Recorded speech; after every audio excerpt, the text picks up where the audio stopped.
in heaven. Unenkantolo esezulwini.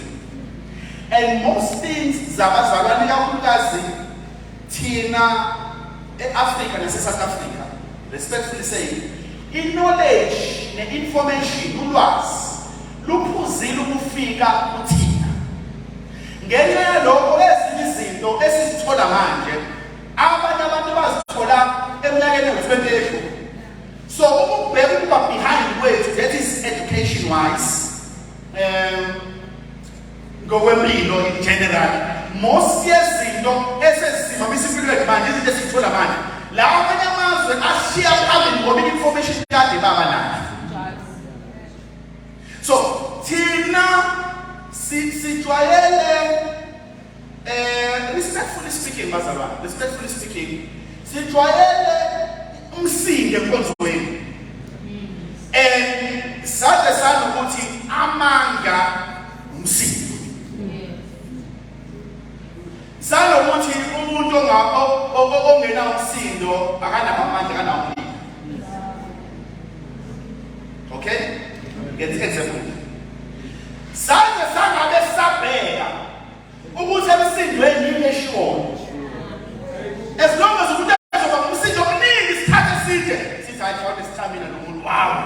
uNkulunkulu bemningi. Yini eshiwo ayikho information esiphume na ayikho into esibhalile. Oh, nimele bazalwane. Ayikho into esibhalile because we're not expecting anything. Silindele ukuthi kuzofika nini moment la sizoma khona ngenyawo. Because sathi ukuthi the end of the sermon is power, it's not knowledge. It's a fact that just shall be delivered through knowledge. So if you look at the Tabalumleo, isosa ngokwazi. Jeremiah 3:15, yonvusela abantu uswekisho yami, abayomnalusa ngolwazi nangokuhlakanipha. Oh Jesus. My God. And so if you don't have knowledge before the realm of the spirit, that's why you go, oh yeah, you stand no chance. Though you have known, there are realms, there are places in the spirit where you cannot make noise. Oh, the see the as if you are the Son of God. Jesus did not call fire, he did not call the sword, he answered by knowledge. Man shall not live by bread alone, but by every word that proceeds from the mouth of God. That particular knowledge was enough to chase the devil away. Hallelujah. So Satan will respond immediately.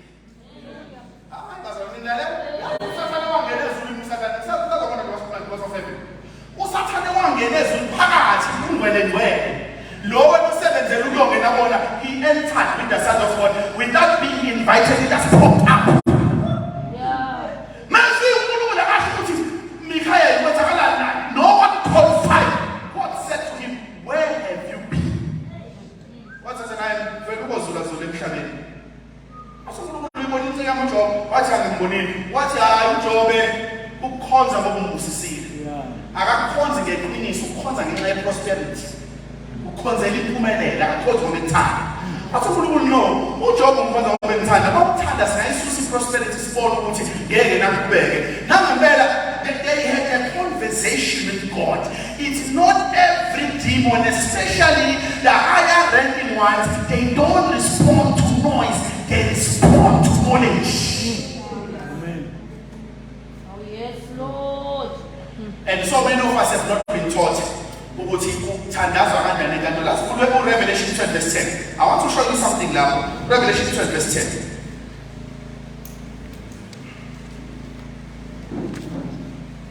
Revelation chapter number 12 verses number 10. Kunomuntu la okufika njalo kubo ngoJune akazwenzakalani bonke ababefa bafa ngecancer abazokwenzakalani akekho wasiyo ukuthi what is happening. Namhlanje your solution is here. Because what you are going to learn here is an art. Ngoba idimoni malingafuna ukuphuma lisuke linelungelo. My God. Nizwe ngisho uma lingafuna ukuphuma lisuke lihleli ngoba linelungelo. Umlilo ngeke uzomsuse ngoba linale lethi legal rights.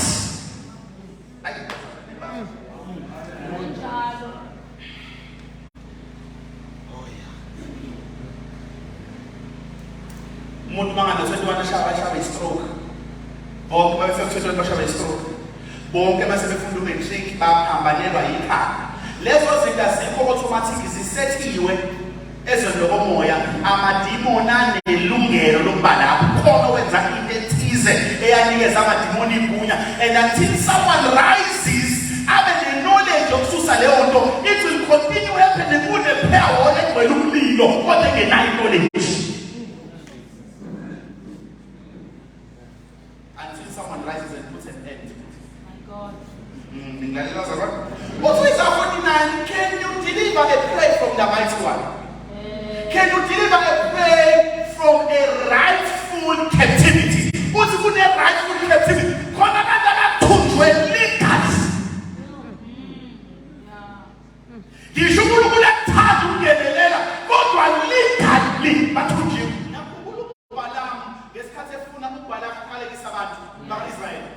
was you ever calling this about Israel? What is Israel?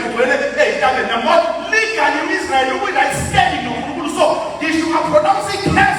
Yeah, he said that the mother. That's when the mother. I don't want you are not no good. But what did Balak say? What did Balak Balak? No funu bangoba. Tumela manto mazana kama wapi? Angena ngembethe phakwa. Abaphathe linyama ekatshela uNkulunkulu bakho. Ubameme madilina. Mawuke wabaqhabanisa noNkulunkulu lekhali kuzoba nelungelo lokubanqoba.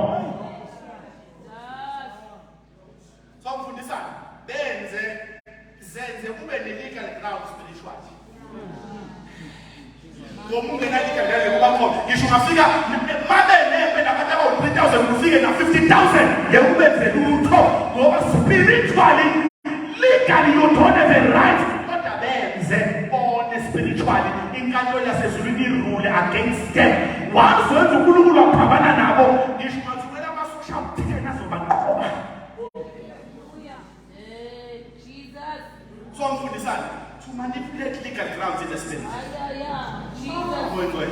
Manipulate legal grounds in the spirit. Benze baphuma noNkulunkulu masebendalo yokho overcome them. Bazalwane ngiyaphamphuma ngoba labe isizwe sasincane beqedwe kuyisindo ngaseJericho lize lithi Bible wathi uJoshua mebuki wathi ngekwe ngisho wonke amasosha kuyamasosha 3,000 ayona libabuya beshayiwe mase ipharisha uNkulunkulu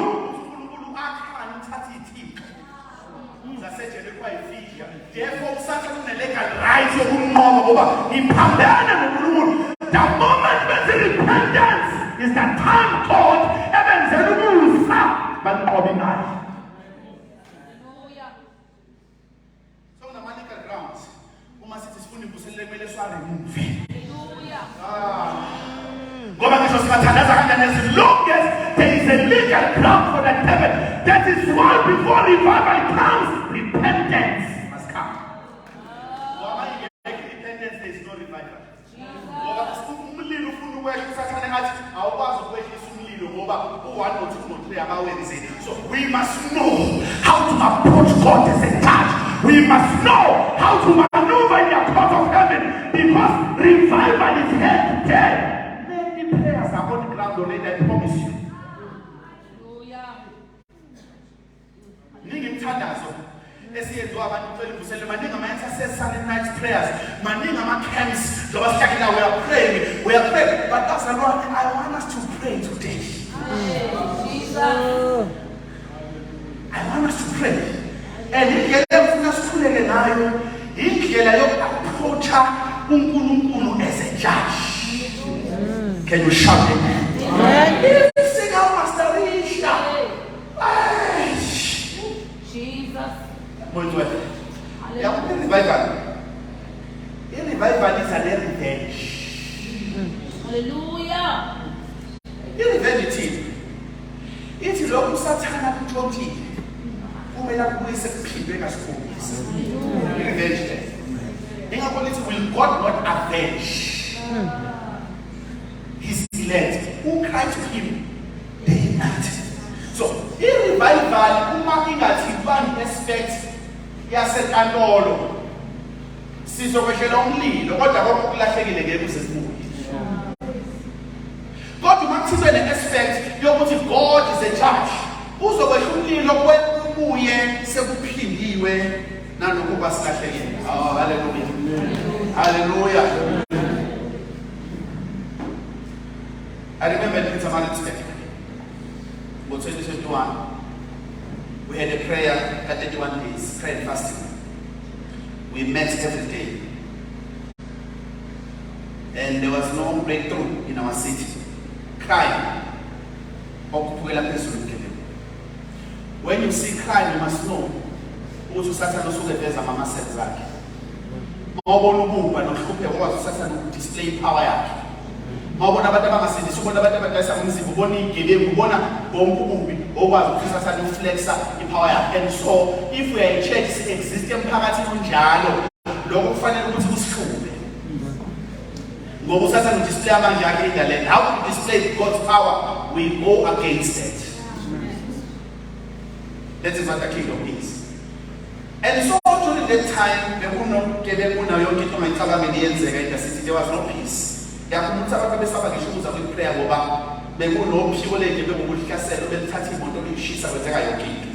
So people were afraid to come to the prayers. When we prayed, the Lord revealed to us taking Holy Communion, City Hall, which is the city center of Pietermaritzburg. Man figure going to pray on the street at 12 midnight. Lay hands on the street and pray. And after that, we can communion. Man, you get to Colossians chapter 2. Oh, team, ngesikhathi ebethela uJesu wabantu abababusi wabaphupha zonke ikhali bathela ngehlazo bana. As you eat it, declare, as you pray, declare ukuthi njengoba kukeshula lo mzimba kaJesu, ababusi abasemkhathini baphupha zonke ikhali njengamanje. Bayanqotshwa njengamanje, bathelwa ngehlazo bana njengamanje. We did that for 3 days. After that, for a very long time. They were not only arrested, they were all shot dead. All of them. There was breakthrough and then there was peace. After that, the numbers are on. After that, we got a place your Konza. Must be up on the next door. There was a tavern in Jala. Even before we were born, it was there in Samaritans. When we got there, we continued with the prayers.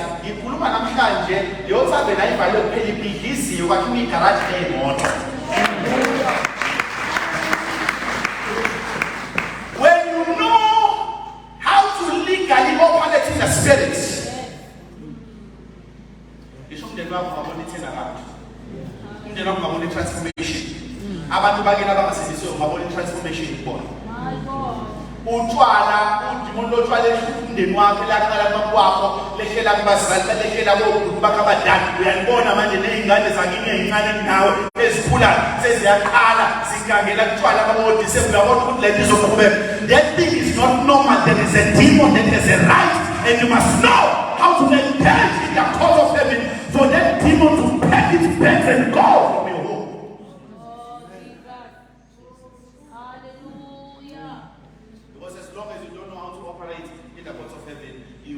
Success. Now, let's look again. Revelation 12, verses number 10. It is verses number 10, Revelation 12. Go to verse 10. And I heard the Lord voice saying in heaven, now is come salvation. How? It is salvation if you are just permanent. Good man, numbers around. You get that point? That's how you just said. Go to a little level. Little now is come salvation. Strength and the kingdom of our God and the power of his Christ. Why does it come? Because the accuser of our brethren is cast down, which accused them before our God when? Day and night. And they overcame him by the blood of the Lamb and by the word of their testimony, and they loved not their lives unto death. That is verse number 11. What's now? Is salvation, the power, the strength, the kingdom of God. I feel compelling. Engakanothi uSathane ekubeni umangaleli. Yabona noSathane ukuthi akalona idemon kuphela. he becomes an accuser at times. Maninga magama khona igama lakhe kuthiwa is Satan, which is adversary. Khona la kuthiwa khona he is the devil, dragon, serpent, the ancient serpent. Maninga amagama akasetshenzisiwe. Wonke lawo magama awachaza umuntu, achaza ama-roles awadlalayo. Maye vela as Satan uvela adversary, meaning uzo-oppose. Uzo-oppose. Yonke into yenziwa usuke ezomelana nayo ukuthi ingenzeki. Maye vele as an accuser, i-accuse umangalelo utholakala nje accuse enkantolo ngithi. Angithi bazalwane, umuntu umangalelo apha enkantolo ngithi. Kuthiwa uSathane uyabamangalela. Kusho uSathane uyazi ukuthi there is a court in heaven. That is why he becomes an accuser. So it's not only an adversary, uba umangalela ngoba awukwazi ukumangalela engekho kumashuleti. Awukwazi ukumangalela engekho kumangalelwa. So when the devil accuses the believers, it means usuka exploiter le yokuthi uNkulunkulu uyijudge. I will tell you why. God is a judge of all the earth. uNkulunkulu umahlulo umhlaba wonke. Yonke into eyindalo yakhe inelungelo lokuya kuNkulunkulu as a judge, including the devils. God is not his father, but God is his judge. And finally, to kulungiswa kuwena ukindengalo yakhe. Praise God. I don't want to get into that kakhulu. Ngifuna ukuqhubeka la. Now, let's say uSathane uyenza lento mangalela day and night. Ngibone? Amen. Uyenza lento bazalwane? Ngifuna ukubuza. Uma into ingakusebenzeli, uyaqhubeka niyenze njalo. Kodwa ngikusebenzela kwenze njalo.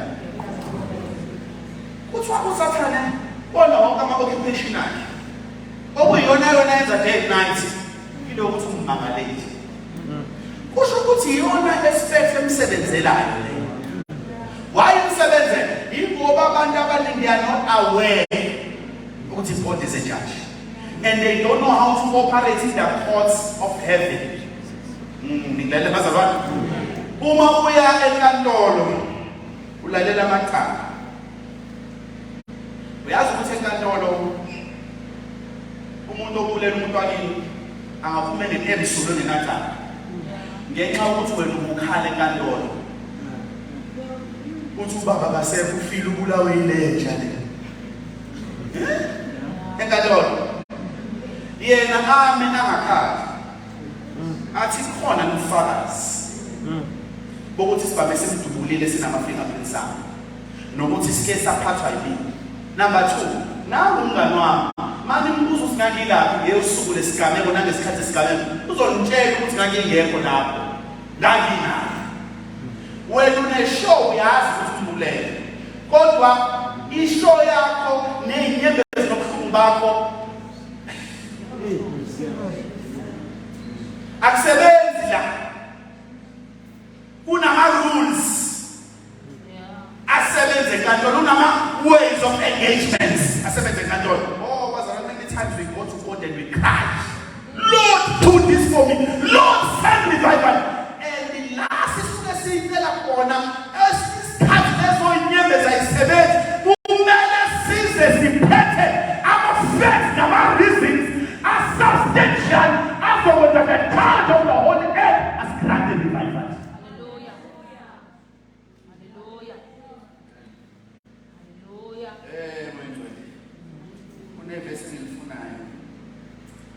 Oh, Holy Spirit. Isaiah 41 verse 21. Isaiah 41 verse 21.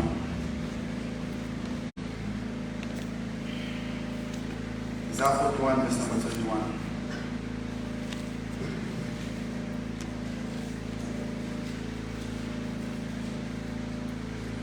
Is one of two things. Produce your case, says God. Bring your strong reasons, says the King of Jacob. Let's have a case here. Number 2, why is it not here?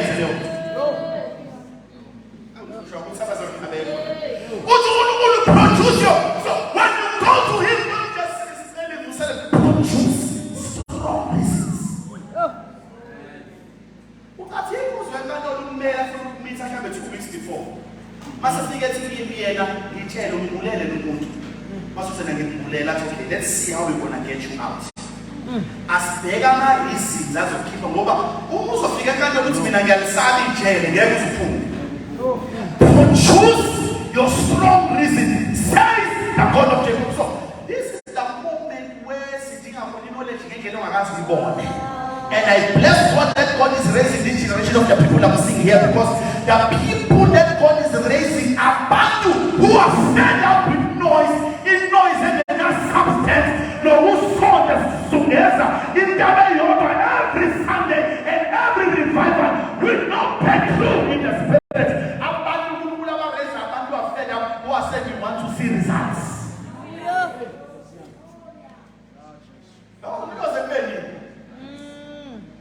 Waking up every morning, going to church, coming back from church. After 2 days, after a few days, we come back to church. The Lord is saying, bring forth your strong reasons of why I must send you revival.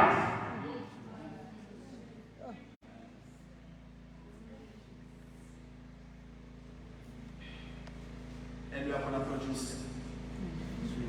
Hallelujah. So, Kala Mulungu. Yes. Ingakolisi bakunqoba ngegazi lenkulu. Bakubuza uNkulunkulu ukuthi loba sicela ukunqoba, asicela ukunqoba ngoba sithanda ingoba lento yafelwa yindodana usukhohliwe yini. Oh, likhona ibandla. Hallelujah. Lithi they overcame him by the blood. Hallelujah. They presented the blood. Hallelujah. Ayikho voice uma voice izonana senkantolo sesifuna voice egazi likaJesu. Once bakhuluma igazi likaJesu uthula yonke into. Hallelujah. Amen. Oh, as I want to pray, I want to pray against witchcraft. We must stand as I felt ukuthi we don't have a breakthrough for the because once against witchcraft, most of the times the revival is blocked by witchcraft in a land.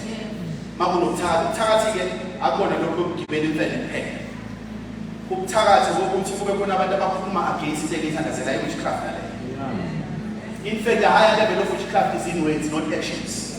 I hope you know that. So, in the end, there will be power. We will see sacrifices. Abathakaza abanqina ukuvuka baye entabeni ngo-12 every day. Bayomakhona babeka idolobha. Bathi banongoba ngeke uNkulunkulu azakwazi ukusebenza. Siyaqalekisa inongoma. Mina ngizala kaMpumuza when I go there ngibuya ngiphethe inhliziyo ebuhlungu njalo. Ngoba kunabantu bazi abangaphuza abangabheki. Kodwa as long as besahleli kuleya ndawo abakwazi ukuphumelela. Yini uNkulunkulu athi Abraham uphume endlini yakini.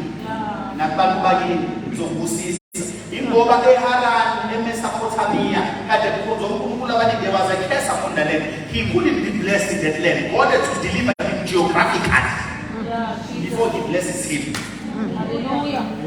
Kunendawo eziboshiwe from the court of heaven iziboshiwe uSathane and njengoba esibophile iningi zazo bachitha igazi eliningi ngesikhathi odlanga nangesikhathi sembe. Lelo gazi uSathane uyalisebenzisa ukuthi likhale liphindiselo before God and abantu bakhona babethandaza igazi labantu abafa bengenakala leyakhala lithi how can you bless the land sibe sakula wasingenale ekhaya. Oh, ibazona baminami kufanele abantu aba-intercessors bakulo ndawo bahlangane phakathi nababili and present the blood of Jesus ngoba likaJesu likhuluma ngogono nekabela alifuni impindiselo lifuna ukuyisana.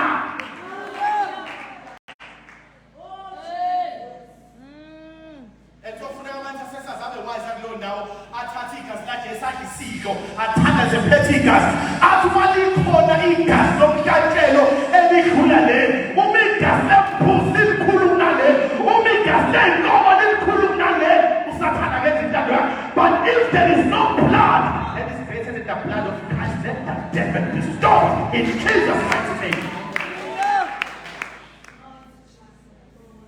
There are strategies to pray. You can't just go around making noise. You must diagnose that. Udokotela onjani ongenisa ukuthi siyakuzisa sijova. You first diagnose what is the problem. So that you know what you be prescription, you can move towards a seventh.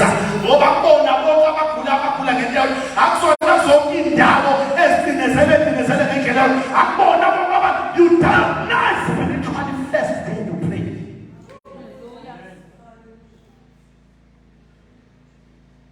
So let's say Satan, he goes before God. He accuses his brethren. I think about my own. Who figure everything file alert. Yes, God to impose in very Buseleno. My God. Send revival, Lord. Yes, God to impose in Africa. So I revive this man by the Lord. So I know one by Musha. As an knees, Unabandula. Abanefuna ngabesebeshadile. Akuvimbeli imali. Uvimbeli igality spiritual. My God. My God. Omunye wena kushade napho. Angene kushade napho. Masuhlola mawakhe kwabanjani. Mawuhlehla nendaba ugogo wakhe kwabanjani. My God. Mawuhlehla nendaba ugogo wakhe ilezi ethi ukhondolo. Yeah.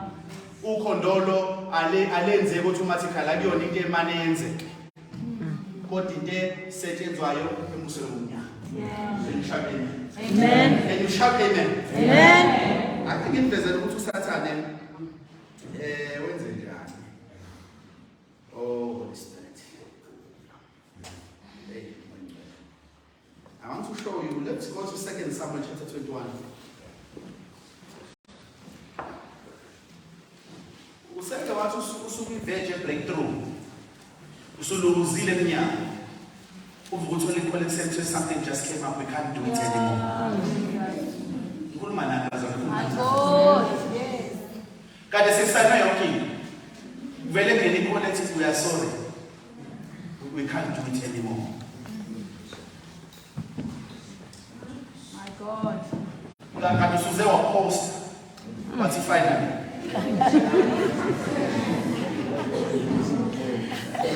Ingene kuseni kanti umsebenzi ujele wathi owakho wazowayo ukuthi ngiyisi uniform ungene icall ethi we are sorry, there's just a misunderstanding on our side. God is check ama interviews khona umuntu owenze kangcono kunapho, but we will reconsider you if another post opens up. You receive good news first and then you are met with bad news. Those things are not automatic. I want to show you ukuthi kwenzakalani uSathane wenze njani mase kubona usuzophumelele kubona usuba ne breakthrough. He takes his form as an accuser. Alisukala kuSathane amelane nawe. Ngesikhathi upersist lithi resist the devil. He will do what he will feel. Udevil uyaresist udevil. Kodwa i-accuser uyaresist uyaphendulwa. You don't resist an accuser. You answer him. Hallelujah. Get what you better now. You must produce strong resistance. Oh, Holy Spirit. So, revival is one of them. In this camp, we are going to secure revival from the court of heaven. Sizopuma kule camp verdict. Judge got my shy gavel, heavy got to be paid, and the camp is higher. Section result, who's of the two they got it.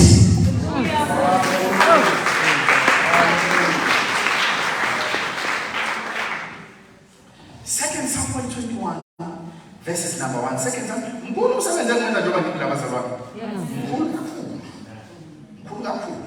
Then there was famine in the days of David. 3 years, year after year. David, ubona kunendlala. Bona kuqalwa nje ukuthi hayi iweather. Alinethani kakhulu ngavuma. Kwaphela wesibili, kwana ukuthi hayi 2 years. Uthe kwaphela wesithathu njalo David, and David inquired of the Lord. Kunezinto efuna mazenze ngakho nezinye nje ukuthi ayiqondele. Masiphinde kwesibili bukusisa. Lithi uDavid wabona indlela yokuqala athi ayiqondele. Okwesibili unyaka osibili akuhambayi ibhadi. Okwesithathu no sengiyazi khona oyenzayo lento. Adavid akwazi khona oyenzayo akwazi ukujika emnyango 3 times.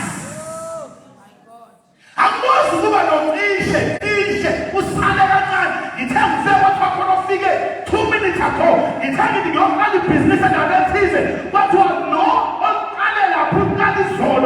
The financial and the movement, it cannot be. Someone is doing this. Let's get David inquired of the Lord. And the Lord answered, I will do the God, who will need to answer about David. If you don't inquire. Let the Lord answered.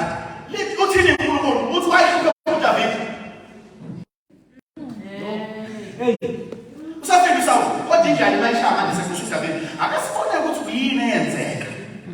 It's for Saul and for his bloody house, because he slew the Gibeonites. Now, so it's only better to go to Joshua now. I'm a Gibeonites, I'm to look by the hands of Allah. Oh, Joshua, but man, they fought in Canaan. But Peter, let's walk up and forgive me. Ikamala, Gibeon. I'm Gibeonite. And he said, I want to go to Joshua because he said, ladies, you are tired. Yes, what you must do is a simple trick. Ukuthangene besivumela icovenant nathi sizoqoka izinto ezidabile siye kubona sifike sesibona sicela isiphuzisa amanzi nisiphisimba sivela kude lithi baya ngempela Joshua bathi siphuzisena amanzi nisiphisimba uJoshua banika amanzi nesimba basebethi Joshua siya ukuthi uhamba unqobizile sicela wenze isivumelano nathi ukuthi awusoze wasibulala ngoba sinalo icala lithi uJoshua akazi ukuthi abana bayingxenye abantu ethi abaxoshwe ezweni. Lithi uJoshua wathi kulungile senze isivumelano nabo. Ngesikhathi esivumelano nabo ezulwini kwabhalwa. uIsrael usunecovenant namaGibiyoni. Athe wena ngizivumelano akhululile bathi Joshua sinfikile samaGibiyoni nathi nasabala. Wathi ufuna ukwabula uJoshua bathi Joshua ukhumbula usule sivumelano nathi. What do you Mr. Message là? Sous les transformations de ce là. Les pas porter les chana na ou même until you soul. Ou soul may figure the life understanding. And this is against my. It's what they want to keep you nice. What asuka wa kulala bonke. Uthena wa kulala iachuza. Yathatha igazi yashona enkantolo ezulwini. Yathi ukusola inkosi oyibekile iphuma icovenant wabe eyidonsi record ifile necovenant not ayikubula le covenant enziwa uJoshua years ago seyiphulile usola wathi uNkulunkulu ayihusola wasethi yini judgment ofuna ngibani uNkulunkulu nowathi usathana wathi usathana hayi usola very self destructive sengibonile vele usola ingelabheda ngawuzoshesha kuphela awufuni ukumosha le judgment again ibeke le judgment ilengise ngiyofika ngizoyifuna maseshaya isikhathi uthema ufusola urise uDavid inkosi that was after God's own yanyuki accuse yathi bakhumbula nganyaka ngafikile la kunentsale ngayiqula la lakhisha judgment elikasola bengizosho ukuthi usungayikhipha ke manje David, why am I suffering? Uthi uNkulunkulu it is because of Saul.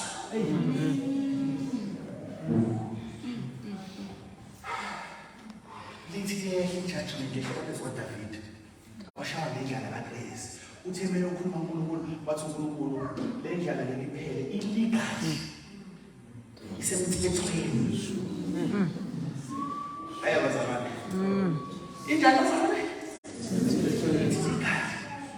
so kunezinto okumele ukwazi ukusiphetishina before God ezilika awazobona umoya we-rape ukuthi umuntu was raped esamncane kuvamise ukuthi aphinde kwenzeke futhi awathanda umuntu was raped 9 times by different people in different places. Why do you think that? It's because there is a spirit that thinks, I'm a spirit in actually demon possession. Spirits are possessive. One level possessive. You allow him to indwell. He dwells, he doesn't possess. Spirits possess. So once uyabona ukuthi libe ne-breakthrough in that, umuntu bayisama counseling siphela, ayanga attend a spiritual matter, that demon comes back again. Because he believes he has a legal right. Until that matter is settled in the courts of heaven.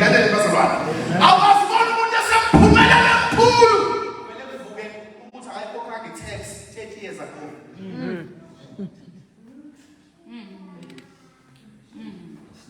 Can you all shout the courts of heaven? So when it's good David, what was we said in the Rajana? Could meleta bag and valley as a man who is consensus head. There is a way to unlock the revival in the courts of heaven. Because the kingdom of God will not come. The salvation will not come. The glory will not come until they are able to appear before God in the courts and petition the Most High to send revival in our day and in our age. And I feel in my spirit, we are suffering and overchosen. We are suffering beyond. We are suffering beyond what we are supposed to suffer. Illegal. Each generation is a separation. This generation, I follow many prayer groups, many revival groups. We do have our own prayer groups and revival groups. There are so many prayers that have went on ground. But the answer is now delayed because Sitele Baba, Satela Muso, what does Kapulu in church? Therefore, you won't get a sense like sit local. Since it might pull let a revival at Saturday, so coffee will lose 1 or 2 or 3. Finally, man, JC engage in the storm. Can you say hallelujah? Just soft about 220 and 218 on your 9. Finally, engage in the storm. Is that what no? We must engage the wisdom of God. Hallelujah. Thank you, Holy Spirit. Daniel chapter 9. I'm just going to read from there. This is my last verse for this session.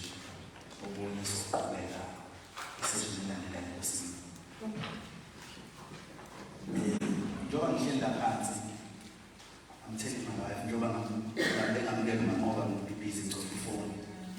It's because I had a message that I prepared. But when I entered sitting down here, prayerfully seeking God, the Lord gave me this one. Now, it's okay, but He gives me. And He gave other parts. Now, we download the umyalezo walendawo ngesikhathi ngamngelwa. The Holy Spirit knows why you speak like myself. Just speak. The Holy Spirit knows why ekhuluma ngalento la. He knows why. I don't know why. Ungenzeka mhlawumbe ukuthi nendawo esikuyona yabanongoma. Ikhona umthandazo ufuna siyenze leyo. I've seen God delivering regions. This is the time now where He wants to deliver lands. You can't deliver people without delivering the land. That's him when I was and I showed him about escaping as Katamaki Bitele. You know what I asked to the Baby free from an Akalan going down. About Shagio. We don't escape, we must be released.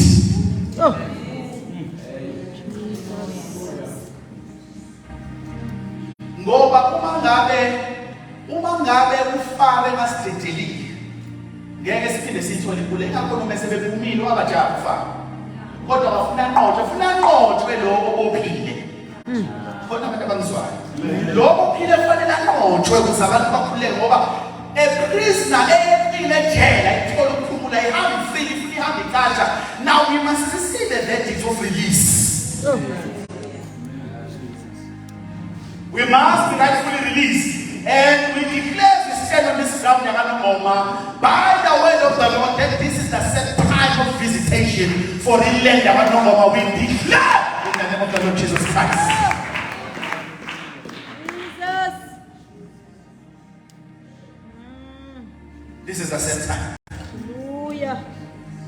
where God wants to deliver this land from the powers of darkness, from the powers of religion, from the powers of the wickedness of the evil one. The Lord has appointed what is by his time. I'm going to deliver the land.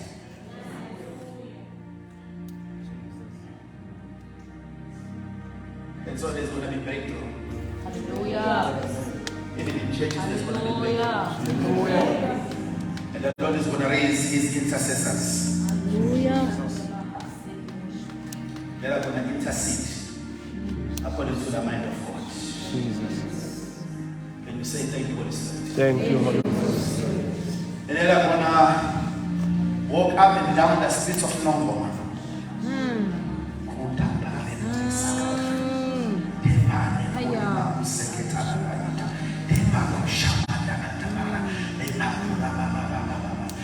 As men are sleeping in Bebo,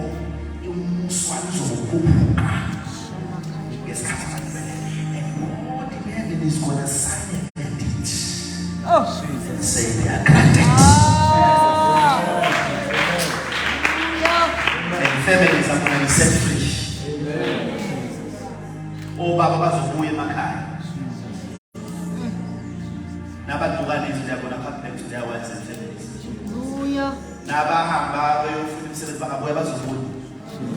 Amen. That is what I'm saying in the spirit. Good many fathers of homes in this land, they go away, they don't come back. They're going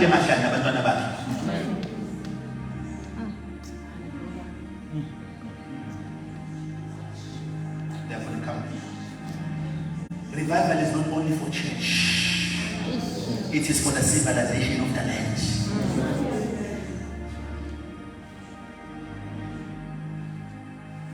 They're going to return. Homes. Yes, there are people that the Holy Spirit speaking to. Homes are going to be substantial. They are going to be solid. Abandoned. And let us move back. Being backward. Move. Amando Tabat and through this camp this year, 2022. The Lord is breaking the chain.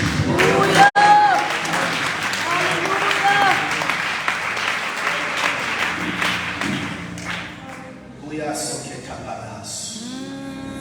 Yes, He's breaking the chain. We receive revival. We receive the fires of the Holy Spirit, the anointing of the Holy One. Kune hale kosepata katas. Tukeni mali kopi la kuveli bahara basute. It's gonna come, and it has come. The time is coming, and the time is now.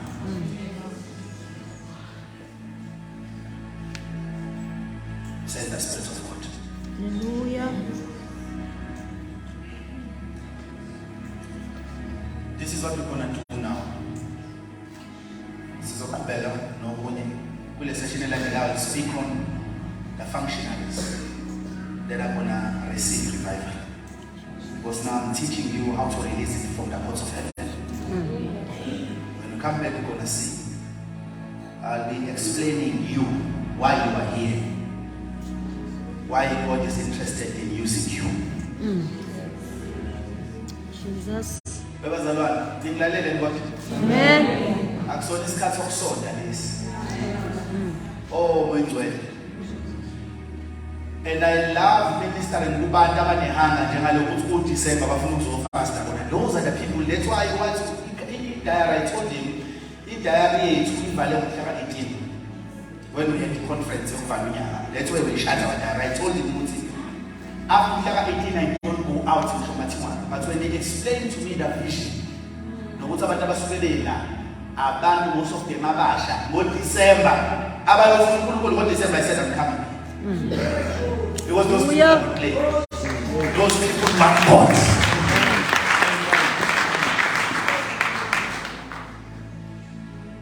So I said, we come. We came. We drove all the way from Pietermaritzburg for about 4 or 5 hours. We drove to get here.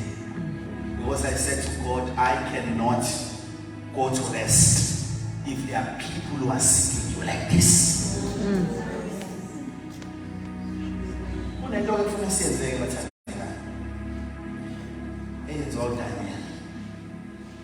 In the first year of Darius, the son of Ahasuerus, of the seed of Damascus, which was made king over the realm of the Chaldeans. In the first year of his reign, I, Daniel, understood by the books. By what? By the books. The number of years whereof the word of the Lord came to Jeremiah the prophet, that would accomplish 7 years in the desolation of Jerusalem. And I set my face, and before Atanders, and he understood. And I stood by the books first before he set his face unto the Lord God to seek by prayer and supplication with fasting and sackcloth and ashes. And I prayed unto the Lord my God and made my confession and said, for 7 years, God looked at you and sefuna kakhulu ukuze babuyele eJerusalem ngoba lesisikhathi lapho bephanyeke khona amahamba baphanyeke nje bathi asikaze ukukhula iqulu lasezayini lezokuthutha. So there was no song of Zion, there was no glory. Israel was at the shed, amathuna. And Daniel began to pray after understanding my books. Hallelujah. So he went back to check. I'm a recorded by that. Ninglalela. Wafika check ukuthi wathi Jeremiah so what was 7 years after that sokhuluma. Nanga kusika unyaka wesingaka manje. Sizoshaya unyaka 7 kodwa unyaka zokhona. Ngabe izulu sesikhohliwe. Ngofuna ukuzokhulula intrest ukafuna ngabe khona umuntu khona manje. Sibona kuthi lethu development ufunda hayi bazalwane. Ufunda ngabe this kind of intercessors. Abazocheck ama-prophecies akhulunywe nge-South Africa, ama-prophecies akhulunywe ngoNongoma, ama-prophecies akhulunywe ngale generation, and when they see those prophecies, they go to God in heaven. Wathi ngale sizukulwane, wathi siyizembela kulo phahla siyashidinkweliyana, wathi ngale sizukulwane, uNkulunkulu usukhohliwe isiprofetha sakho unoswindukiswe ekhalini yebhesi, wathi lokuvusa kwabantu abafile kuyinto encane. There is a generation coming as when the greater things they are doing. Have you forgotten Amazon Richard Giti, Amazon Nicholas Pemu, when they prophesied about this generation? They take those prophecies, they bring them to God. Those prophecies are strong reasons.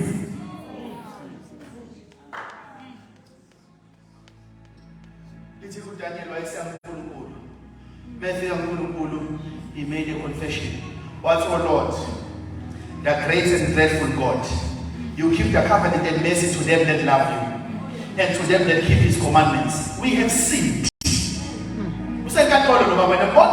have sinned and have committed iniquity and have done wickedly and have rebelled, even by departing from your precepts and from your judgment. Generation. Today have what we have. We have sinned. Oh Lord, righteousness belongs to you, but unto us confusion. What is if never confusion? He acknowledges. Open the case. Don't stop saying. Open the case. The Lord our God is kind, beloved mercy and forgiveness, though we have rebelled against him. Now, verse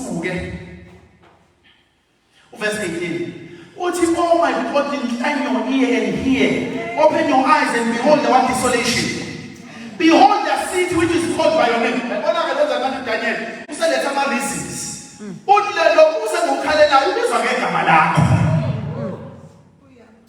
So Jehovah knows who said that when I know who said that when he come.